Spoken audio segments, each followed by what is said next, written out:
나라가 위태롭습니다. 하루빨리 이 혼란을 끝내 주시기 바랍니다. 대한민국 헌정 질서 유지를 위해 피청구인 박성재를 파면해 주시기 바랍니다. 존경하는 헌재 재판관님, 박성재 법무부 장관 국회 탄핵소추위원 국회 법사위원장 정청래입니다.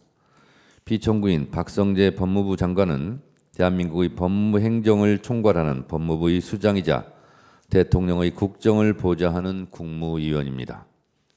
피청구인은 검찰, 행형, 인권옹호, 출입국 관리 등 대한민국 법무에 관한 사무를 관장하는 법무부 장관으로서 그 누구보다 대통령의 국정이 합헌적으로 운영될 수 있도록 보좌해야 하는 막중한 책무를 부담하고 있습니다.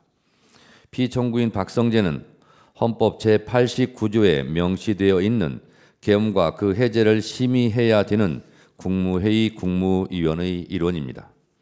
피청구인이 그 의무를 다하였는지 많은 의구심을 갖고 있습니다. 피청구인은 지난해 12월 3일 대통령 윤석열이 비상계엄을 선포할 때 한덕수 국무총리보다도 먼저 김용현 국방부 장관, 이상민 행안부 장관과 함께 대통령 집무실에 모여 전국 비상계엄 선포에 관하여 논의하였음에도 내란 우두머리 피의자 대통령 윤석열의 위헌 위법한 전국 비상계엄에 대하여 목숨 걸고 적극적으로 반대하였다는 얘기는 지금까지 명확히 드러나지 않고 있습니다. 그 내란의 밤 대통령 윤석열이 선포한 전국 비상계엄이 헌법과 계엄법이 정한 전시사변 또는 이에 준하는 국가 비상사태에서 이루어진 것이 아님은 삼척동자도 다 아는 사실입니다. 12.3 내란 사태는 비상계엄의 전제 조건도 포고령도 국회와 중앙선관위를 침탈한 것도 정치인과 법관을 체포 구금하려 했다는 것도 모두 헌법과 법률을 위반한 내란 행위입니다. 내란 우두머리도 내란 중요 임무 종사자도 내란 부하 수행자도 모두 처벌의 대상입니다. 존경하는 재판관님, 우리나라의 법무행정의 최고 책임자인 피청구인이 대통령 윤석열이 비상계엄을 명확하게 강력하게 반대하지 않고 침묵 방조하거나 헌법 파괴 현장에서 단순히 우려 표명만 했다면 그것은 대통령의 국정을 보좌하는 국무위원으로서 그 책무를 다하지 못한 것을 넘어 우리나라 법무행정의 최고 책임자로서 헌법과 법률을 수호할 의지가 없다는 것을 명백히 보여준 것입니다.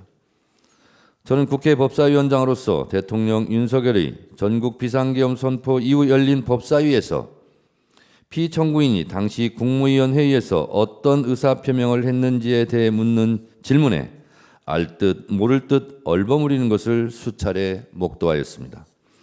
심지어 2024년 12월 10일 열린 법사위에서 직접 당시 피청구인이 반대하였는지를 물었음에도 피청구인은 단지 여러 가지 의견, 우려를 전하는 이야기를 했다고 답변하였을 뿐입니다. 피청구인은 전국 비상계엄 선포 당일 저녁 10시 30분경 과천 정부종합청사에서 법무부 긴급회의를 하여 전국 비상계엄에 따른 법무부 차원의 후속 대책을 논의하였다는 의혹도 있었습니다. 이 자리에서 법무부 감찰관은 계엄 지시에 따를 수 없다며 사표를 내기도 했습니다.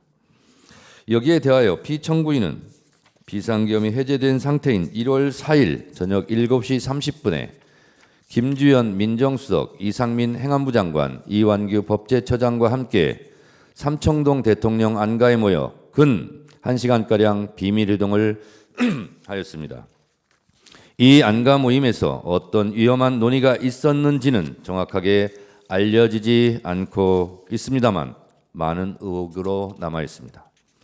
이와 같이 피청구인이 대통령 윤석열 및 다른 국무위원 등과 함께 내란 행위에 연루되었다는 의혹은 국헌을 문란하게 할 목적으로 폭동을 일으킨 내란 행위에 중요한 임무에 종사하거나 부하 수행한 행위라 하지 않을 수 없고 헌법 제7조 제2항에서 규정하고 있는 공무원의 정치적 중립 의무를 위배한 행위라 하지 않을 수 없을 것입니다. 뿐만 아니라 피청구인은 법사위가 2024년 9월 25일 의결을 통해 검찰 특수활동비 사용 내역 관련 자료를 요구하였음에도 검찰의 특수활동비는 재판과 수사에 관한 정보로서 정보공개법 제9조 제1항 제4호에 따라 기밀누설 주의에 관한 규정인 국정감사 및 조사에 관한 법률 제14조 제1항에 따라 비공개한다고 서면으로 답변하였습니다. 이는 국회 등에서 요구한 증언이나 서류 제출 요구에 대해서는 거부 불가 원칙을 규정한 국회 증언감정법을 명백히 어긴 것입니다. 국회에서의 증언 감정 등에 관한 법률 제4조 공무상 비밀에 관한 증언, 서류 등의 제출 제1항은 국회로부터 공무원 또는 공무원이었던 사람이 증언의 요구를 받거나 국가기관이 서류 등의 제출을 요구받은 경우에 증언할 사실이나 제출할 서류 등의 내용이 직무상 비밀에 속한다는 이유로 증언이나 서류 등의 제출을 거부할 수 없다고 되어 있습니다. 또한 피청구인은 법사위가 2024년 7월 31일 장시호 서울구치소 출정 기록에 대한 자료 제출 요구도 거부하면서 2024년 8월 23일에 열린 법사위 회의에 출석해서는 헌법적 고려, 정보공개법, 개인정보보호법 등을 종합해서 제출 여부를 결정한다고 말하여 제가 그렇다면 국회법, 국회증언감정법이 위헌이냐라고 따져 묻기도 하였습니다. 법무부 장관이 현행 법률을 지키지 않으면서 그 이유를 헌법의 내재적 한계에 운운했다면 이것은 월권을 넘어 매우 비겁한 것입니다. 만일 현행 법률이 위헌이라고 생각하면 헌법재판을 통해 해소해야 할 일이지 살아있는 법률을 자의적인 판단에 의해 공공연하게 위반하고 심지어 법무부는 현행법인 국회증언감정법의 내재적 한계를 분석한 보고서를 2024년 10월경 각 의원실에 배포하기까지 하였습니다. 이러한 행위가 대한민국의 법무행정을 관장하는 법무부의 형태로 용납될 수 있겠습니까? 법무부의 유권 해석이 국회 의결로 공표된 현행 법률보다 우위에 있다는 반헌법적, 반법률적 태도라 하지 않을 수 있겠습니까? 이런 상황에서 법무부 장관으로서 피청구인이 어떻게 국민들에게 법을 지키라고 할 수 있겠습니까? 이와 같은 피청구인의 행위는 헌법이 부여한 국회의 국정조사와 감사권을 무력화하고 국회의 행정부 견제 기능을 마비시켜 삼권 분립의 헌법 원칙을 심각하게 훼손하는 것이자 국회를 무시한 행위라 하지 않을 수 없습니다. 피청구인의 국회 무시 행위는 이에 그치지 않았습니다. 피청구인은 2024년 12월 7일 국회 본회의에 출석하여 소위 김건희 특검법 재의건에 대해 국무총리를 대신하여 설명하고 난 후 곧바로 국회 본회의장에서 퇴장하기까지 하였습니다. 이와 관련하여 우원식 국회의장으로부터 국회에서 해당 안건을 처리할 때 국무위원이 제자리에 있는 것이 원칙이고 국민을 대하는 태도라고 주의 경고도 받았습니다.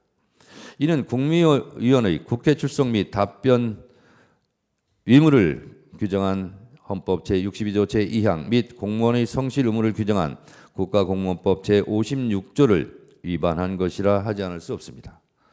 무신분립이란 말이 있습니다. 국민의 신뢰를 저버린 어느 정부도 어느 기관도 그 누구도 바로 설 수 없습니다.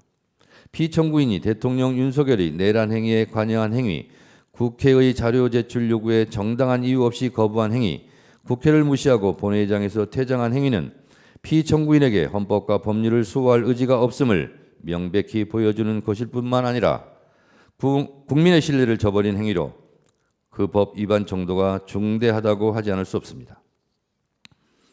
존경하는 헌법재판소 재판관님, 대한민국은 12.3 내란 사태 이후 전 국민이 불안과 공포, 혼란 속에 내란성 스트레스로 몸살을 앓고 있습니다.